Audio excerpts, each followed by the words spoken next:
오늘 봉독해 드릴 말씀은 히브리서 7장 14절에서 17절 말씀 되겠습니다. 제가 봉독해 드리도록 하겠습니다. 우리 주께서 유다로 쫓아나신 것이 분명하도다. 이 지파에는 모세가 제사장들에 관하여 말한 것이 하나도 없고 멜기세덱과 같은 별다른 한 제사장이 일어난 것을 보니 더욱 분명하도다. 그는 육체에 상관된 계명의 법을 쫓지 아니하고 오직 무궁한 생명의 능력을 쫓아댄 것이니 증거하기를 내가 영원히 멜기세덱의 반차를 쫓는 제사장이라 하였도다. 아멘. 네, 오늘 본문 말씀을 통하여서 무궁한 생명의 능력을 쫓은 제사장이라는 제목으로 말씀을 증거하도록 하겠습니다. 무궁한 생명의 능력을 쫓은 제사장. 자, 오늘 말씀이 조금 어려워요. 하지만 여러분들의 마음의 문을 활짝 열었을 때 하나님께서 바르게 깨우침을 주실 줄로 믿습니다. 예, 오늘은 제사장에 관한 말씀을 드릴 건데요. 성경에는 두 가지에 가는 길을 가는 제사장이 있습니다. 그래서 우리가 어떠한 제사장을 만나느냐에 따라서 하나님께 복을 받을 수도 있고 하나님께 저주를 받을 수도 있는 거예요. 그렇기 때문에 오늘 증거되는 말씀을 통해서 정말 우리가 어떠한 제사장의 길을 쫓아가는지를 밝히 깨닫는 귀한 시간 되기를 원합니다. 네, 먼저 민수기 18장 21절 말씀 볼게요. 자, 민수기 18장 21절입니다. 내가 이스라엘의 11조를 레위 자손에게 그 기업으로 다 주어서 그들의 하는 일, 곧 회막에서 하는 일을 갚나니. 그러니까 구약시대에 10의 1조를 받는 지파는 오직 레위 지파였고 그 레위 지파를 통한 아론의 반차를 통한 자만이 바로 제사장의 직분을 감당하였다라는 것을 알기를 바랍니다. 그런데 창세기에 레위 지파에 레위 족보에 들지 아니한 자가 아브라함에게 10분의 1도 받았고 또 아브라함에게 복을 빌어줬던 제사장이 있어요. 바로 그 제사장은 멜기세덱이라는 것을 알기를 바랍니다. 그래서 이 멜기세덱에 관해서 먼저 잠깐 알아보도록 하겠습니다.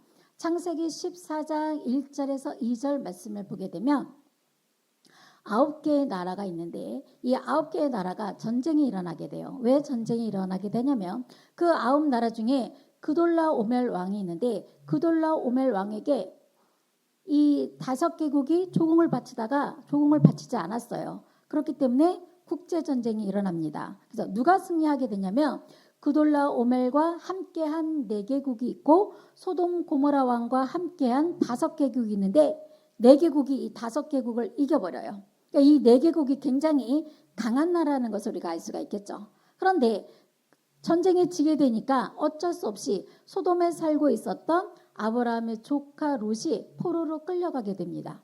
이 소식을 들은 아브라함이 가만히 있을 수가 없잖아요. 그래서 자신의 집에서 길리던 318명을 데리고 이 5개국을 이긴 4개국과 싸웁니다.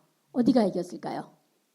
그렇죠. 당연히 함께한 하나님과 함께 하시는 아브라함 쪽에서 318명이란 그 수를 가지고 전쟁을 했어도 하나님께서 함께 하셨기 때문에 승리할 수 있었다는 것을 알기를 바랍니다. 사실 숫자로 비교했을 때는 말이 안 되는 거잖아요. 4개국가.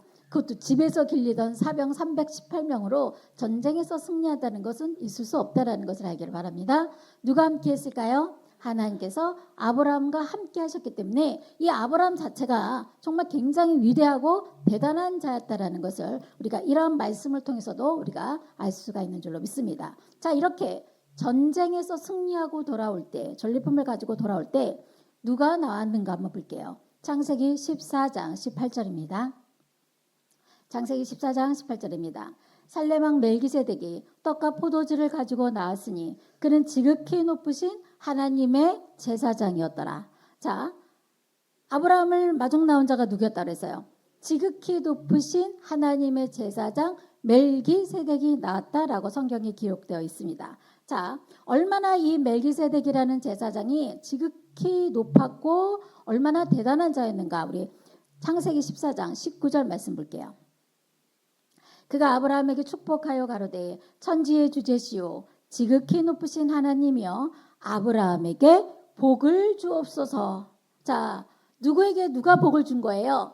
멜기세덱이 아브라함에게 복을 주고 있다는 것을 알기를 바랍니다. 그런데 이 아브라함은 어떤 자이냐면 창세기 12장 2절 말씀해 보시게 되면 내가 너로 큰 민족을 이루고 내게 복을 주어 내 이름을 창대케 하리니 너는 복의 근원이 될지라. 자, 어떤 축복을 이미 받았어요? 하나님께 복의 근원이 될지라는 축복을 이미 받았다라는 것을 알기를 바랍니다. 그러면 복의 근원이 누가 될 거예요? 아브라함이 앞으로 돼야 되잖아요. 그런 아브라함에게 복을 받는 것이 아니라 멜기세덱이 아브라함에게 복을 주었다라는 것은 이 멜기세덱 자체가 엄청나게 높은 제사장이라는 것을 알 수가 있죠. 어떻게 알 수가 있어요? 지극히 높으신 하나님. 자, 지극히 높으신 분은 누구예요? 하나님이잖아요. 그 하나님의 제사장이니까 얼마나 높은 제사장이라는 것을 우리가 알 수가 있는 줄 믿습니다. 자, 이렇게 복을 빌어준 것만도 아니고 또 그 복을 빌어주니까 아브라함은 자신이 전리품에서 가지고 온 10분의 1을 누구에게 바쳐요? 멜기세덱에 바쳤다라는 것을 알기를 바랍니다. 자, 여기까지 딱 멜기세덱이 창세 때 여기까지 출현하고 정말 혜성처럼 출현하고 혜성처럼 또 없어져요. 그리고 나서 성경에 기록이 없어요. 어디서 다시 멜기세덱에 관해서 기록이 있냐면 바로 신약의 히브리 기자를 통해서 이 멜기세덱에 관해서 다시 한번 해석을 해줍니다. 이 멜기세덱이라는 제사장이 어떤 제사장이라는 것을 자세하게 기록해 놓고 있어요. 그러므로 우리는 성경에 기록된 말씀을 믿어야 될 줄로 믿습니다. 자, 멜기세덱에 관해서 알아볼게요. 히브리서 7장 1절에서 2절입니다. 이 멜기세덱은 살렘 왕이요 지극히 높으신 하나님의 제사장이라.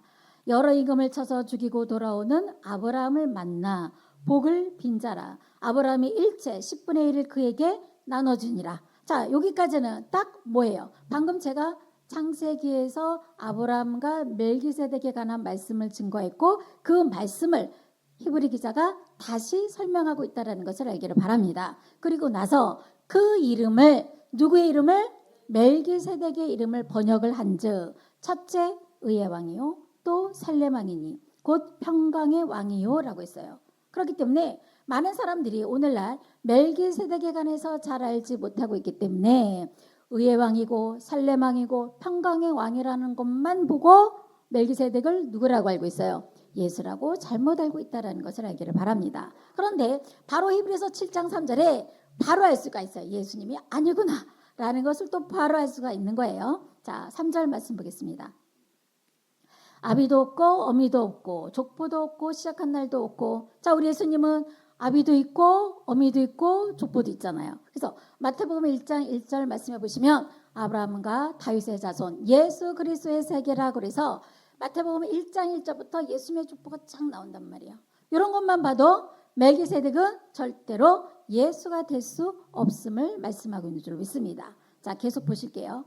시작한 날도 없고, 이게 중요해요. 시작한 날도 없고 생명의 끝도 없어. 생명의 끝도 없다라는 것은 멜기세덱 자체가 죽음이 없음을 말씀하고 있는 줄 믿습니다. 자, 하나님 아들과 방불하여. 방불하다라는 것은 비슷하다라는 뜻을 가지고 있어요. 자, 누구랑? 예수님과 비슷하다. 그러나 예수님은 아니다. 여러분 깨우침 받기를 바랍니다. 그래서 항상 제사장으로 있느니라 했기 때문에 생명의 끝도 없어 항상 제사장으로 있느니라 라고 한 것을 봤을 때 이 멜기세덱은 어떠한 자예요? 바로 영원한 제사장이라는 것을 알기를 바랍니다. 이러한 영원한 제사장이었던 멜기세덱이 어떠한 자였는가 볼게요. 히브리서 7장 6절입니다. 히브리서 7장 6절입니다. 레위 족보에 들지 아니한 멜기세덱은 자, 어떤 족보에 들지 않았다 그래서요? 레위 족보에 들지 않았어요.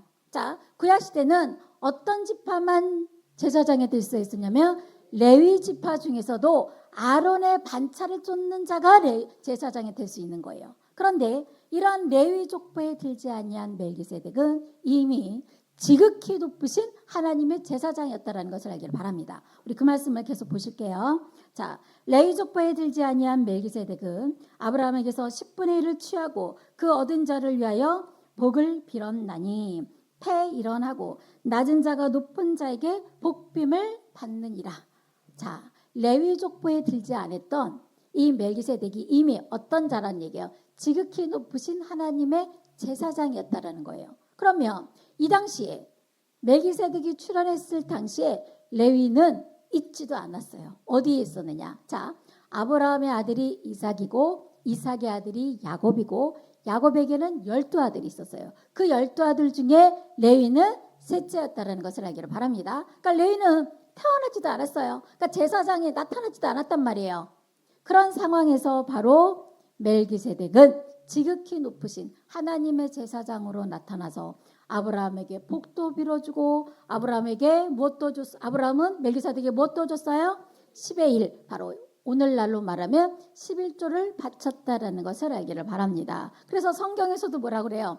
패일원하고 낮은 자가 높은 자에게 복빔을 받는다. 결국 아브라함도 대단한 자라고 그랬잖아요. 그죠? 복의 근원이 될지라는 축복도 받았고 그 318명으로 그 4개국을 이겨버렸잖아요. 얼마나 대단하고 위대한 자입니까? 그런 자보다 누가 더 높다? 멜기세덱이 더 높다라는 것을 이미 창세 때에 하나님께서 보여주신 말씀이라는 것을 알기를 바랍니다.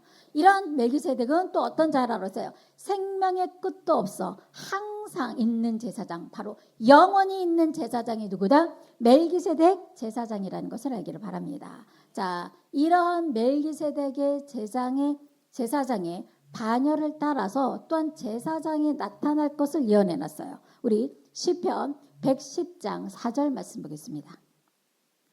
시편 110장 4절입니다. 여호와는 맹세하고 변치 아니하리라 이르시기를. 자, 하나님께서 맹세하고 변치 않을 것이다라고 약속하신 말씀이 있어요. 그것이 어떤 말씀인가 봤더니 너는 멜기세덱의 반차를 쫓아 영원한 제사장이라 하셨도다. 너는 누굴까요? 너는 그렇죠. 예수님인데 자, 이 말씀대로 이 예언의 말씀대로 과연 이루어졌느냐라는 거죠. 우리는 기록된 말씀대로 정말 예언이 됐고 그 예언이 어떻게 성취되었는지를 알아야 기록된 성경 말씀은 반드시 이루어지는구나라고 우리가 알고 믿을 수 있다라는 것을 알기를 바랍니다. 히브리서 6장 20절입니다. 그리로 앞서가신 예수께서 멜기세덱의 반차를 쫓아 영원히 대제사장이 되어 우리를 위하여 들어가셨느니라. 자, 정확하게 시편에 예언된 말씀이 히브리서 6장 20절에 예수님을 통해서 이루어지셨다라는 것을 우리가 알 수가 있는 줄로 믿습니다. 자, 예수님도 누구의 반차를 쫓아서? 멜기세덱의 반차를 쫓아서 대제사장이 되어 우리를 위하여 들어가셨느니라 라고 한 것은 무엇을 말하고 있어요? 우리도 누구를 쫓아서? 예수님을 쫓아 들어가면 누구의 반차를 쫓는 거예요? 멜기세덱의 반차를 쫓게 되고 멜기세덱의 반차를 쫓겠다면 영원한 제사장의 반열로 올라갈 것을 말씀하고 있는 줄로 믿습니다. 그래서 한번 생각해 보세요. 아까 제가 조금 전에도 아브라함과 멜기세덱을 비교해 드렸잖아요. 누가 더 높다고 그랬어요? 멜기세덱이 더 높다고 그랬어요. 그런데 우리 예수님도 그런 멜기세덱의 반차를 쫓아 들어가셨다고 그랬어요. 우리 예수님은 어떤 분이십니까? 하나님의 아들로 이 땅에 오셨고 하나님의 본체로 오셨으니까 얼마나 높으신 분이에요. 그런 예수님께서 또 누구의 반차를 쫓아 들어가신 거예요? 멜기세덱의 반차를 쫓아 들어가셨다라는 것을 알기를 바랍니다. 이렇게 멜기세덱의 반차를 들어가셨던 예수님은 어떤 지파였는가 볼게요. 히브리서 7장 14절입니다. 히브리서 7장 14절입니다.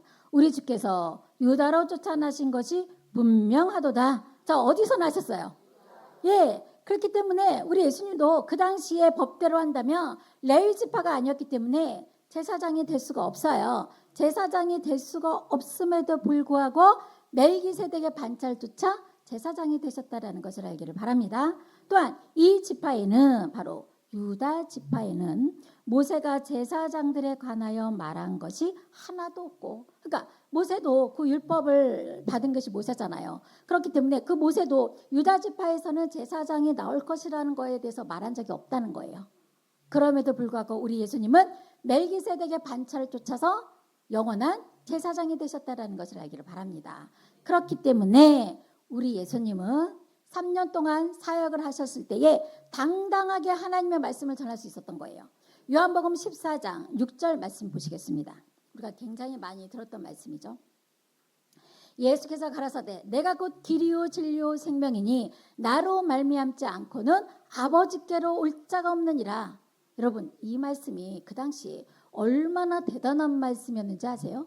자, 나로 말미암지 않고는, 예수로 말미암지 않고는 하나님께로 올 자가 없다고 했어요. 그럼 그 당시에도 많은 제사장들이 있었을 거 아니에요. 그 제사장들을 예수님이 이 말 한마디에 뭐가 된 거예요? 다 무시가 된 거예요. 너네 아무리 많은 제사장 있어도 소용없어. 오직 나를 통해서만이 하나님께로 갈 수 있고 나를 통해서만이 구원을 받을 수 있다고 당당하게 말씀하셨다라는 것을 알기를 바랍니다. 왜 그럴까요? 예수님께서는 지극히 높으신 멜기세덱의 반차를 쫓아 제사장이 되셨기 때문에 정말 하나님의 말씀을 이렇게 증거할 수 있었다라는 것을 알기를 바랍니다. 자, 히브리서 7장 8절입니다. 히브리서 7장 8절입니다.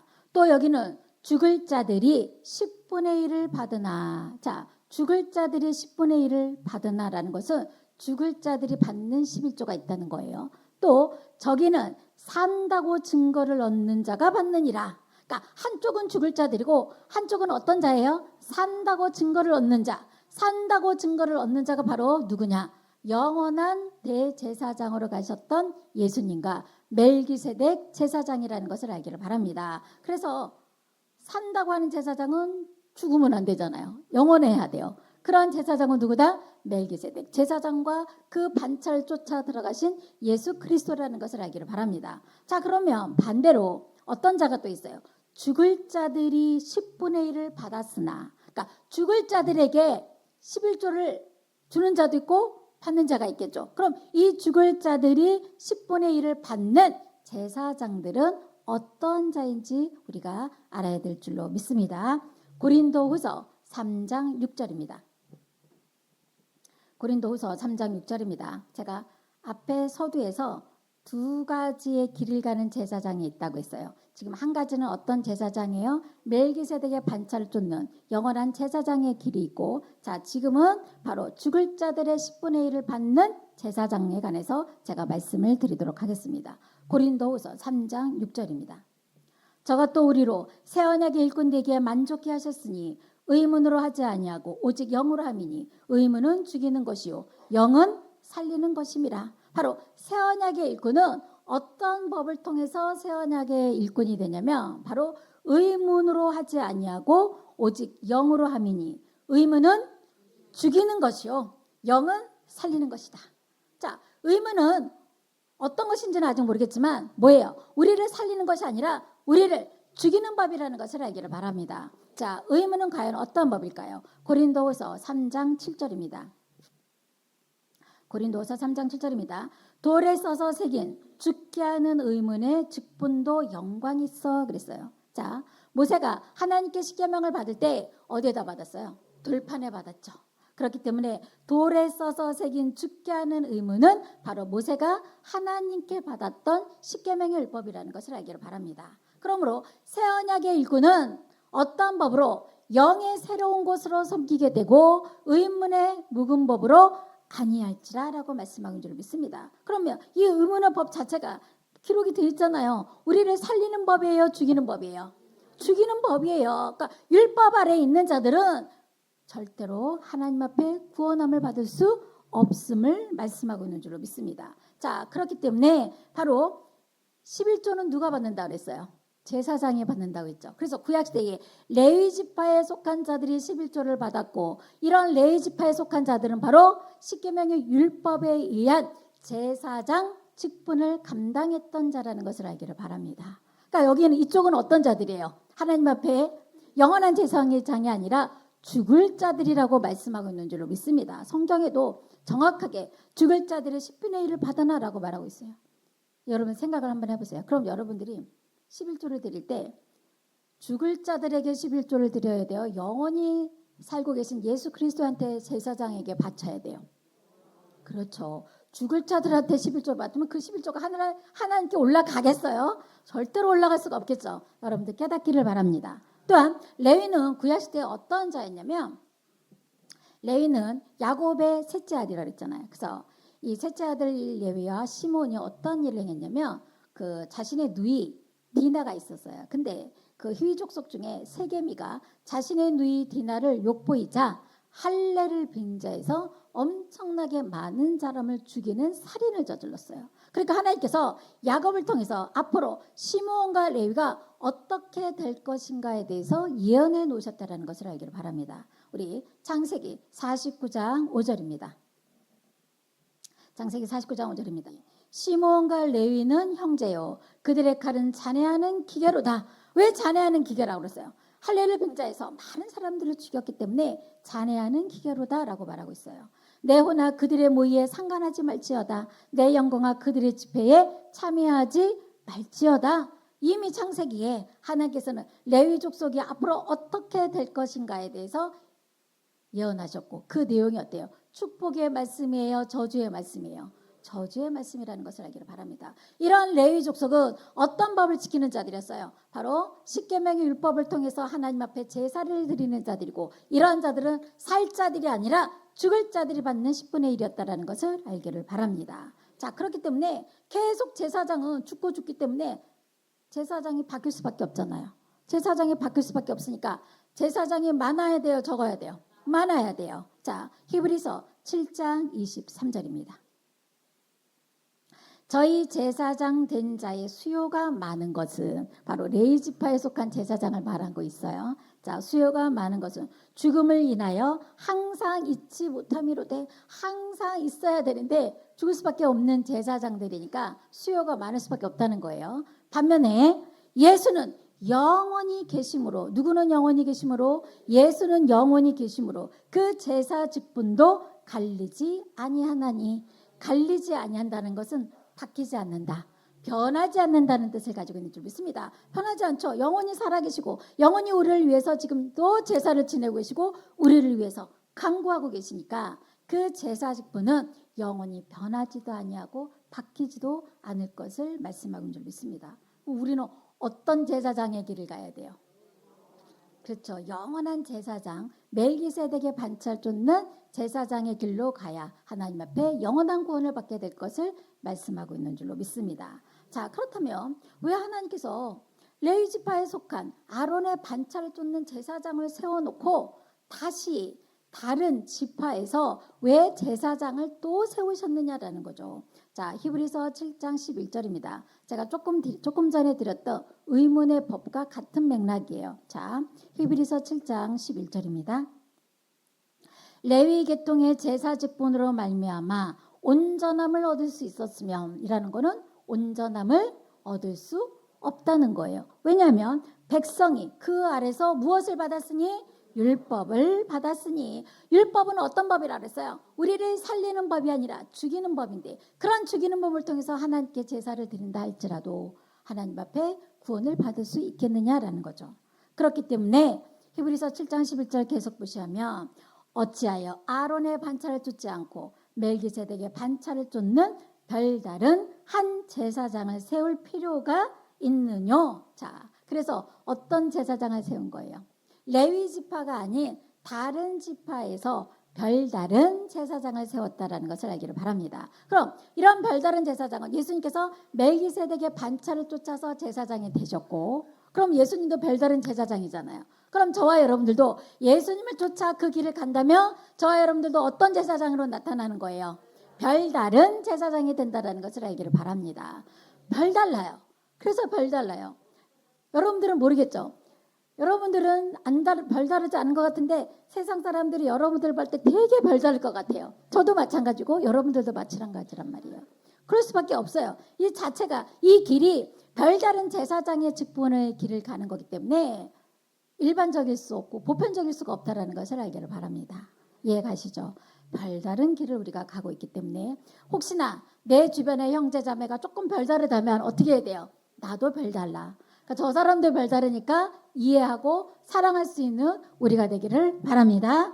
그렇기 때문에 우리는 이러한 길을 갈 수밖에 없고 우리가 별다른 제사장직을 따라갈 수밖에 없다라는 것을 알기를 바랍니다. 자, 이러한 예수님께서 별다른 제사장의 길을 가신 예수님께서 어떤 법을 쫓았는가 볼게요. 히브리서 7장 16절입니다.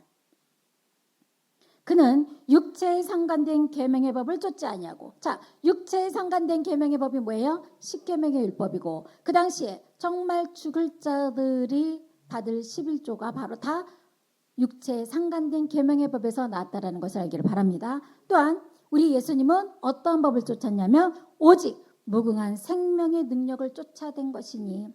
자, 무궁하다라는 것은 어떤 뜻이냐면 끝이 없다는 거예요.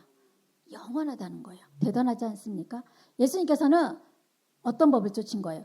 무궁한 생명의 능력을 쫓아 제사장이 되셨다라는 것을 알기를 바랍니다. 그래서 레위 지파에 속한 제사장들은 율법에 의해서 많은 백성들이 항상 죄를 지을 수밖에 없잖아요. 그러니까 그런 죄를 지은 자들 죄를 회개해주고 제사를 드려주는 거니까 레위 지파에 속한 제사장들은 하나님을 위한 제사장이 아니라 누구를 위한 제사장이에요? 백성을 위한 제사장이 될 수밖에 없었다라는 것을 알기를 바랍니다. 그렇기 때문에 예수님께서 그 율법으로는 도저히 하나님의 자녀, 하나님의 백성들이 구원받을 수 없기 때문에 어떻게 하신 거예요? 로마서 10장 4절 말씀에 그리스도는 모든 믿는 자에게 의를 이루기 위하여 율법의 마침이 되시니라. 끝장내신 거예요. 무슨 말씀인지 아시겠죠? 율법으로는 죽이는 법이고 이 법을 통해서는 계속 죄만 생기고 이 죄를 통해서는 절대로 구원함을 받을 수 없기 때문에 예수님께서 십자가를 통해서 율법의 마침이 되셨다는 것을 알기를 바랍니다. 그러면 잘 생각해 보세요. 레위 지파가 무엇을 통해서 제사를 드린 거예요? 율법에 의한 제사를 드렸는데 이 율법을 예수님이 아예 없애버렸으니까 율법에 의한 제사를 드려줄 제사장이 더 이상 필요합니까? 필요하지 않습니까?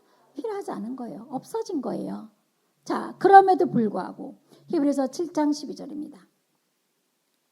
제사직분이 변역한즉 변하여 바뀌어버렸잖아요. 이제 변해서 바뀌었어요. 하나님은 바꿨어요. 율법도 반드시 변역하리니. 그렇기 때문에 율법도 변해서 바뀌어야 되는데 지금 바뀌었어요? 안 바뀌었어요?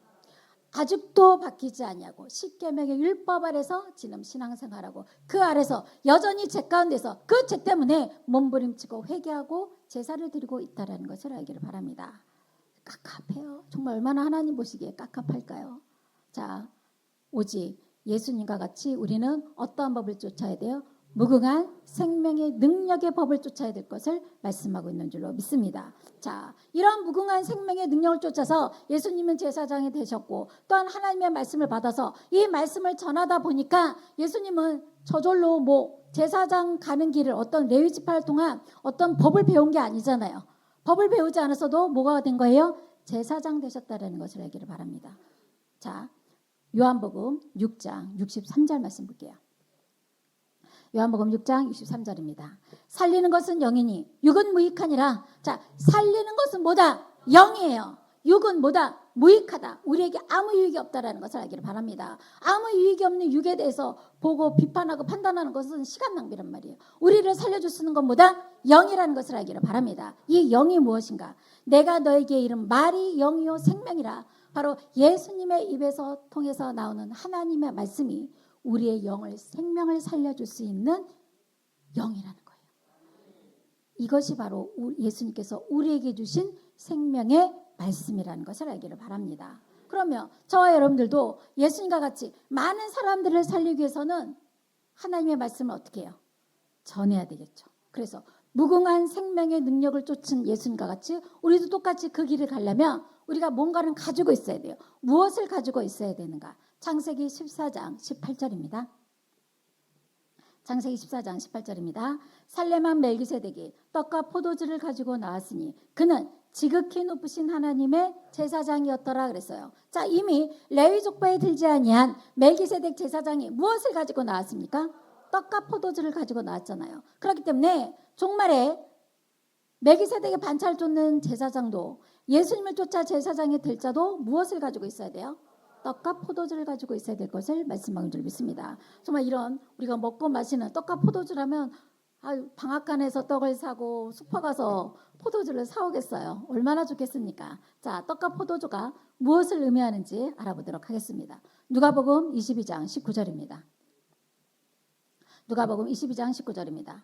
또 떡을 가져 살해하시고 떼어 저에게 주시며 이 말씀 바로 예수님께서 유월절 만찬을 예수님의 제자들과 하셨을 때의 모습이에요. 자, 가라사대 이것을 너희를 위하여 주는 내 몸이라. 자, 무엇을 떼어주면서? 떡을 떼어주면서 이것이 내 몸이라라고 말씀하고 계세요. 또한 너희가 이를 행하여 나를 기념하라 하시고 저녁 먹은 후에도 잔도 이와 같이 하여 가라사대 이 잔은 내 피로 세우는 새 언약이니 그랬어요. 이 잔 안에 뭐가 있을까요? 포도주가 있는 거예요. 그러니까 이 포도주 잔을 주시면서 이것은 또 뭐라고 합니까? 내 피의 언약이라고 말씀하고 있는 줄 믿습니다. 그러니까 결국 뭐예요? 예수님께서 요한복음 1장 14절 말씀해 보시면 말씀의 육신화가 되어 오신 이께서 주신 떡과 포도주는 바로 예수님의 살이 되고 피가 되는 말씀이라는 것을 알기를 바랍니다. 살이 되고 피가 되는 말씀을 저와 여러분도 가지고 있어야 멜기세덱과 같이 예수님과 같이 많은 사람을 살릴 수 있는 제사장으로 감당할 수 있다라는 것을 알기를 바랍니다. 그러니까 우리가 천년 동안 왕노릇하는 제사장이 되기 위해서는 그냥 때가 되면 되겠지가 아니고 무엇을 준비하고 있어야 돼요? 떡과 포도주의 말씀을 가지고 있어야 제사장 직분을 감당할 수 있는 거예요. 자, 이렇게 무궁한 생명의 능력을 쫓은 예수님께서 그러면 3년 동안 어떻게 사명을 감당했는가 볼까요? 마태복음 20장 28절입니다. 마태복음 20장 28절입니다.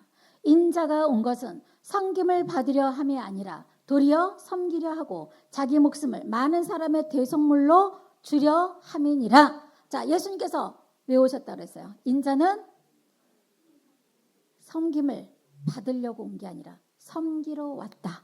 섬기러 온 것만도 부족해서 많은 사람들을 위해서 대속물로 주기 위해서 왔다. 이것이 바로 무궁한 생명의 능력을 쫓은 제사장의 모습이라는 것을 알기를 바랍니다. 또한 누가복음 23장 34절 말씀 볼게요. 누가복음 23장 34절입니다. 이에 예수께서 가라사대 아버지여 저희를 사하여 주옵소서 자기의 하는 것을 알지 못함이니이다. 이것은 누구에게 하신 말씀이냐면 예수님의 십자가에 못 박는 자들에게 하셨던 말씀이에요. 자, 십자가의 형이 얼마나 고통스럽고 얼마나 정말 말할 수 없는 힘든 고통인지 아시죠? 그것을 그 당시 제사장, 율법사, 바리새인들의 여론을 통해서 예수님께서 십자가를 지지 않았습니까? 그런데 그들을 마지막까지 어떻게 하신 거예요? 저들의 죄를 사하여 주시옵소서라고 용서하셨다라는 것을 알기를 바랍니다.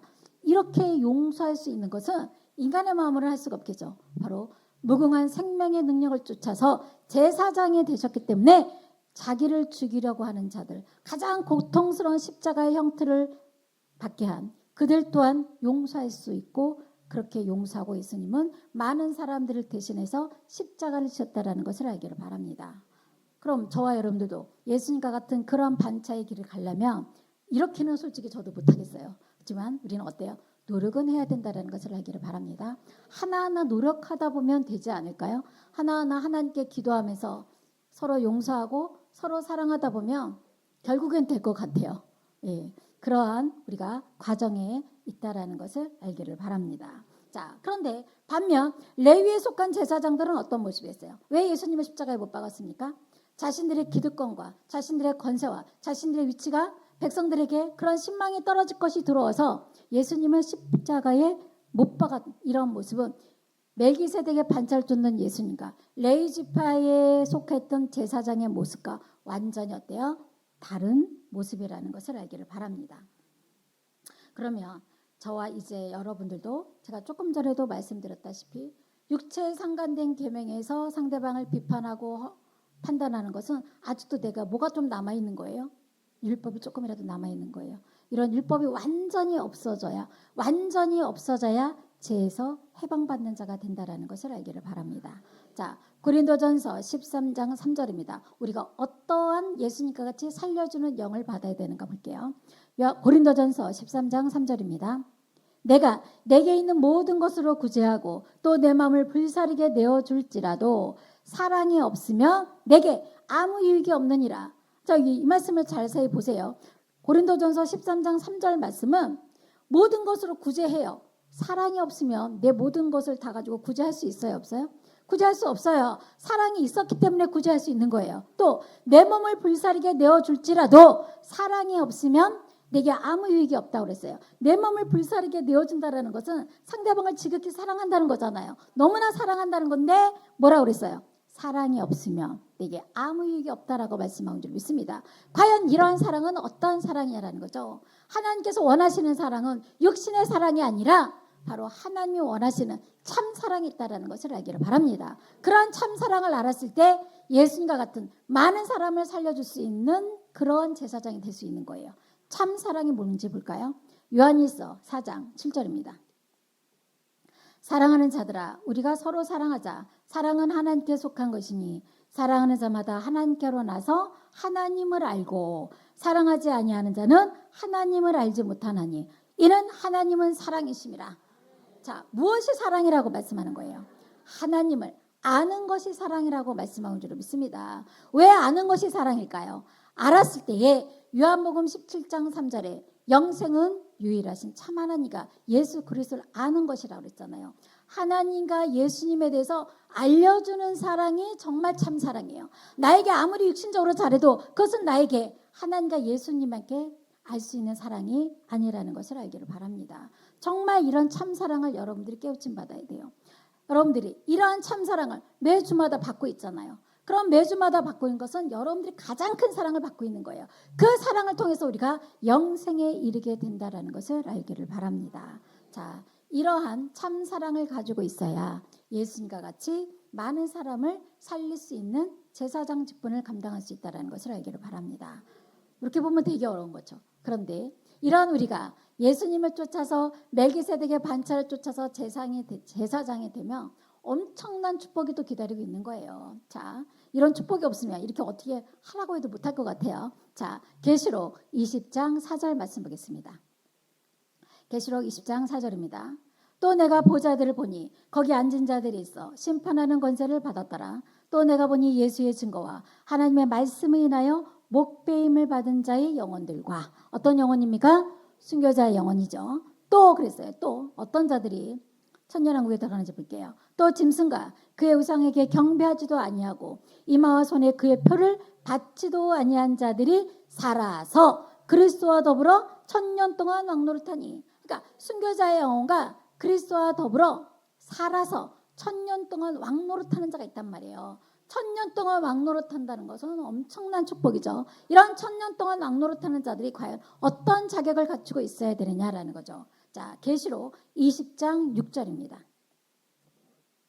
이 첫째 부활에 참여하는 자들은 복이 있고 거룩하도다. 둘째 사망이 그들을 다스리는 권세가 없고, 둘째 사망은 바로 불못의 심판을 말하는 거예요. 이런 첫째 부활에 참여하는 자는 아예 둘째 사망에 가지도 않죠. 권세가 없고 도리어 반대로 오히려 그들이 하나님과 그리스도의 제사장이 되어 천년 동안 그리스도로 더불어 왕노릇하리로다. 바로 그리스도와 더불어 하나님과 그리스도의 제사장이 되어 그랬어요. 자, 멜기세덱은 누구의 제사장이라 그랬어요? 지극히 높으신 하나님의 제사장이고, 그런 반차를 똑같이 예수님도 걸어갔기 때문에 예수님도 하나님을 위한 제사장이잖아요. 저와 여러분들도 예수님의 반차를 그대로 쫓아가면 어떤 자가 되는 거예요? 하나님과 그리스도를 위한 제사장으로서 천년 동안 왕노릇하는 축복을 받게 될 것을 말씀하고 있는 줄 믿습니다. 이러한 축복이 기다리고 있는 거예요. 여러분, 이러한 축복을 외면할 거예요? 내가 이런 자격을 갖춰서 이런 축복을 받아야겠습니까? 받아야죠. 여태까지 이렇게 여러분들 힘들게 여기까지 오지 않았습니까?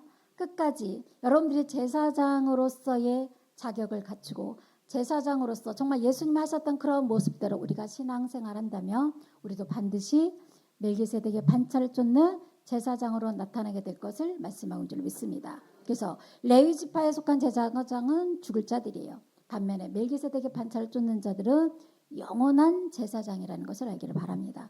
그런 영원한 제사장이 되기 위해서 우리가 잠시의 고난은 힘들겠지만 이런 잠시의 고난이 장차 받을 영광과 좋게 비교할 수 없다라는 것을 깨우침 받기를 바랍니다. 그래서 이러한 축복이 바로 이 자리에 함께 하신 여러분들에게 함께 하시기를 간절히 바랍니다. 이것으로 말씀을 마치도록 하겠습니다.